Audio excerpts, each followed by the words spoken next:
Well, lots of inspiration indeed. We're cooking outdoor. Hello, Maka Olufi. Good morning. How are you? I'm good, thank you. Yeah, I see you brought your whole spice rack with you. For sure. I don't know what it is. Well, a couple of years ago, I developed some rubs for barbecued meat. Right. And we've got two of the examples here. One was what I called Italian seasonings. Mm-hmm. So we've got sweet basil, parsley, thyme, rosemary, oregano, marjoram, Wow. black pepper, dried garlic, and then you mix that all together with salt. Spicy. Yeah. Okay.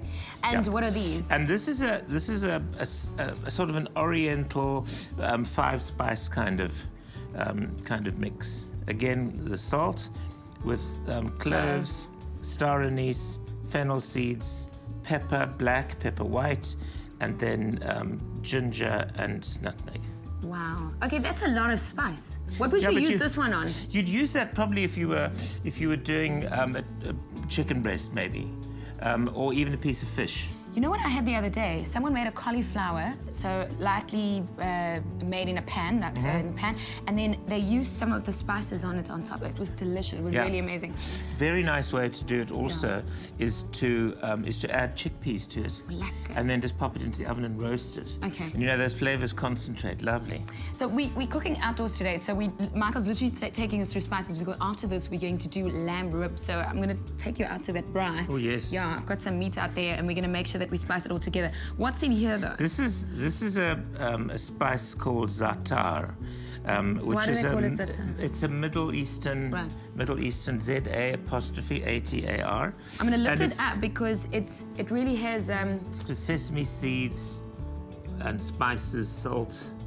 What's the other one? That's cumin. Okay. That's oregano and marjoram and cumin, salt and sesame seeds. So do you grind them all up? And yeah, and you just toss the sesame seeds in a little pan just to toast them a little bit, and then you just, in the pestle and mortar, just grind them up. I'm almost, I look at this, spices to me are intimidating, even when I make a curry, But how do you make them on the bread? Do you put them on afterwards? Do you do them before? Usually before. Okay. And always the thing about you don't salt meat before you cook it. I honestly don't believe in that. Just salt it and pepper it and cook it. Okay. Well, I've got a few more questions about this. We're going to cook outside just now and make sure that we get our braai going with all of our spices as well.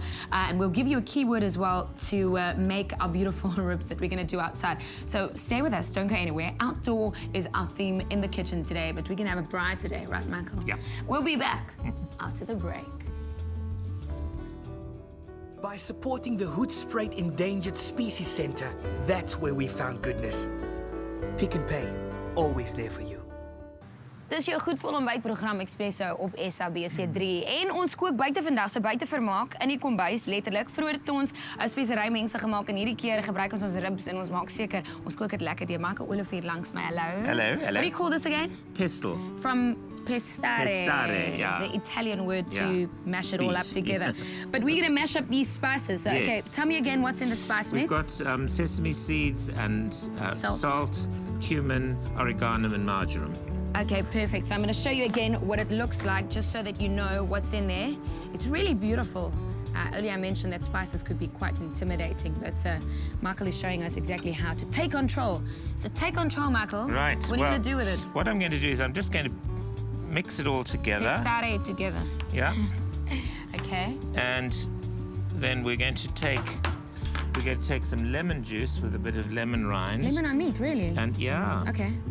You just be careful not to leave it on too long. Okay. Because it starts to cook the meat, through, the acid in the. Makes sense. Particularly if you're doing fish, and not more than sort of half to an hour max. All right. So what next? Right. So now we've just got that. So the spices will stick nicely to the meat. It smells good already. It's not even Doesn't cooked. it just? Well, it's just a lovely lemon that you can smell. And also the spices, I guess. Of course, you can make this at home too. I might as well give you the keyword now. Our keyword for this morning is fresh. Fresh to 33728. And not only do you get a link to the recipe so that you can cook with your Pick and Pay ingredients, but also you stand in line of winning a 6-month subscription of the PNP, so Pick and Pay Fresh Living magazine.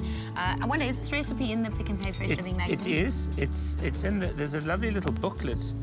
There's a lovely little booklet this month called Friends, Family and Fun, and that recipe's in that part of I it. love all of that, friends, family, and fun. And Yep. I love outdoors. I want to be sure. out here making braais every day on your Isn't it Feel Good Breakfast fantastic? show. It is nice. Yeah. Okay, so... So that's just going to take a little while to cook. To cook, And then okay. once it's cooked, that's what it looks like. Nice and the sesame seeds all toasted. And I can see some of the lemon still stuck on Absolutely. And then there's a little bit of tzatziki, which is just cucumber and yogurt. And then what you want to do is you want to just take the teensiest little drizzle of honey. there. Honey. Okay, I'm learning a lot, Sort of. Michael. Well, this is sort of Middle Eastern kind of lamb How long do you cook lamb on the braai for? until it's cooked. It's like, Michael, how much salt do I put on? Just enough. Yeah, absolutely. The thing is that you need to get your grill really hot, and then you need to move the lamb away towards the end just so it cooks through. But I would think that a piece of lamb like that you'd probably take about 20 minutes or so to cook. We'll invite all the friends and family and fun over and make sure that they can entertain you while you wait for your braai. Well, sure. we want to see how we got to this point. Toss ribs in lemon juice, zest and olive oil. Mix together sesame seeds, oregano, marjoram, cumin and sea salt, then scatter over lamb. Cook lamb ribs, then drizzle with honey. Serve with tzatziki. So there we have it again. Our keyword is fresh to 33728, and you can make beautiful lamb ribs with our spices. What did you call it? A Zatar spice. Yes. But you'll get the link to the recipe anyway, or you can look in this month's Fresh Living magazine, which will also stand in line to win when you SMS the keyword fresh to 33728. Thank you, Michael. Oh, it's such a pleasure. Spices are not that intimidating at all. Good. Well, there's a lot happening on your Feel Good Breakfast show this morning. One of it being, earlier I joked, Hannah Grobler is one of our guests. And I remember the first time I went to her house, she said, Ilana, don't forget to bring money. And I was like, I wonder why. She had a party, literally, okay? And all the funds that were raised went to an old age home. So she's like quite creative when it comes to charity. So sy is soos die liefdadigheidskoningin, maar sy vertel ons van haar ander vele projekte wat sy ook doen en Katlego is saam met haar. By supporting businessmen like Sibusiso Chabalala and his Berry Hill Trading Company, that's where we found goodness. Pick and Pay, always there for you.